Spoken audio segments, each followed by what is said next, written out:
They got them ones at the corner store, that one brand with the squiggly lines and the different colors on them. And anytime I see them Jones in somebody's crib, I'll be like, do not burn those while out here.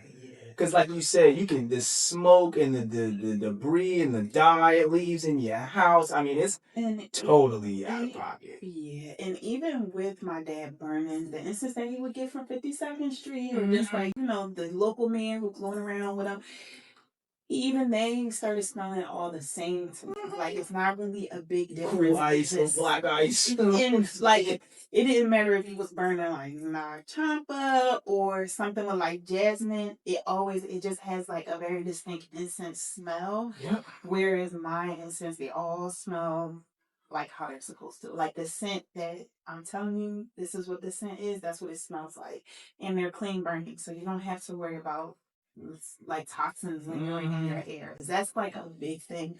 Well, I always tell people, I understand if you don't want to purchase a candle from me, but please don't purchase it from like a Walmart, Bath and Body Works, a Yankee, Target. It's so hazardous, and that's why they can sell them as inexpensively as they can, because they don't care about what they're doing to you whatsoever. They don't care. But yeah, so I try to, and I try to like give education too. I think everybody likes to burn a candle, with incense, or reed diffuser, something to make it smell good. I don't think everyone knows how important it is to pay attention to the materials and the ingredients that are being used to make these products. Once you pay attention to that, I think the shopping experience will be a little bit more defined, like almost. Right. Like you'll know what you're going on. Right. You know what I'm saying? Like you can go in there in a Bath and Body Works and be taken away by the smell. Like, I'm not gonna lie, I do use their laundry detergent to wash my curtains and stuff, like in my like my floor mats and stuff, like my welcome mats and my couch pillows.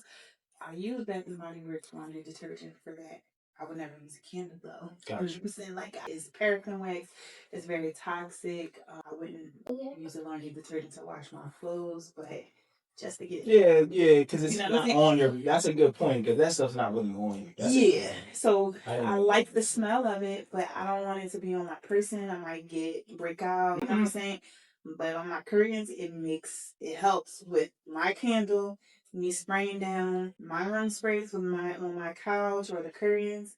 But it has a nice scent that it started with too.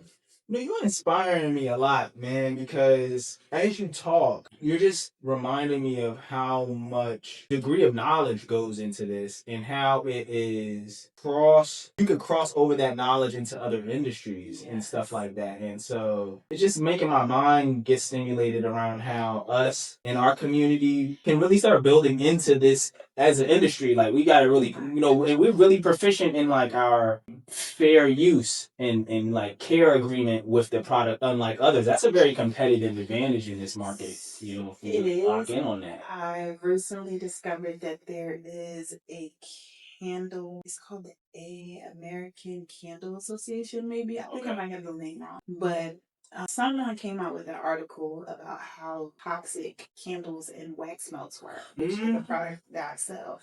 I had to do a lot of research to find out that the reason why they were able to come to that conclusion was because everything that they purchased was from Target and Walmart, which uses paraffin wax. So I wrote like a little newsletter slash like almost like an article to my customers to say, like, have you seen this article? Because a customer brought it to my attention, and I did my research and said, okay, now I see why they're saying this, and then here's what I'm saying. Right. As far as me being able to back up the products that I use. But like sometimes people don't care. That people don't care. Yeah, some do not care that if it costs $2 and I want it, I'm gonna buy it for $2, and I get that. Like, I really totally get.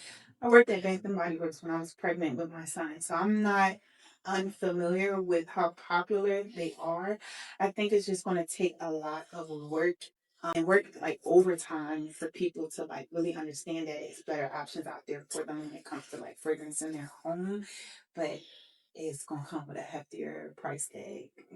Yeah, that's what someone taught me, that you either gonna pay it in the grocery store or at the hospital. Yeah, and honestly, I think this year I did get a lot of feedback that people felt like my product was expensive, which I don't mind giving people education on what goes into my price, everything. And that's why I have such a range of products and sizes.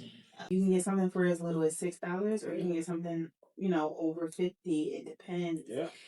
Now with that, I'm modeled like luxury retail. We don't go into the luxury retail stores and complain about the price. Absolutely not. Buy it if you can afford it. If you got the Period. money for it, we buy it. Or we don't go in there. Or we buy something that we can afford that is within our price range, just to say that we have that product. Yeah. You go in Louis Vuitton and all you can afford is a little key fob. You buy the key fob or a scarf. You buy it until you can afford purse, the ready to wear, watches, jewelry, fragrance, whatever it is. You buy what you can afford. I want people to do the same thing when they're dealing with small Black businesses. You don't have to understand the pricing. Everything that I'm giving you, I'm making my hand. I'm touching it.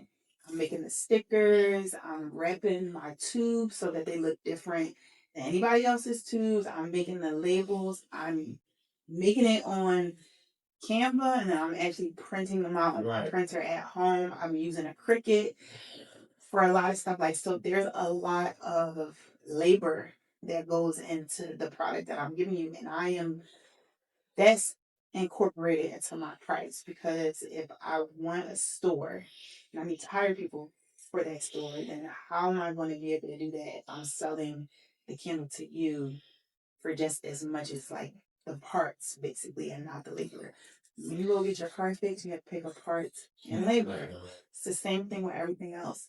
You just don't realize that you're paying for labor, but you have to pay for labor with the sweater you're wearing, the car, whatever. You're paying for the labor too. You probably just don't realize it. But not too much negative feedback, or just more feedback about the price than I know that I received in like recent years, where like, wait a minute, what's going on? But it's out my house, but it don't look like it's out my house. And yeah, boy, no, it don't. I'm telling you. I mean, even it's, as you've been talking, like I said, it's been very inspirational this entire time, because the fact that I know that you're doing it. Yeah. Right. So if someone walked in here, they might not know that. They just see the quality of the presentation, and your presentation can go right in alignment with any other high-end, high-quality, top-end brand. Like, you would know the difference. And it's so I go on the luxury retail sites, and I just see what type of language are they using to their customers. And it makes a difference. If you go to like a fast retailer as opposed to like a luxury retailer, you'll see the difference on the website. Even just the pace of the website is much slower. You know what I'm saying? Like calm. There's audio with like a lot of those luxury retailers. So I did a lot of studying on that, and I recently just watched an interview with the creator founder of Coke, Gaia, which is like, have you heard of it? It's like an indie designer brand. But she said that her first bag that she made, nobody was really rocking at it.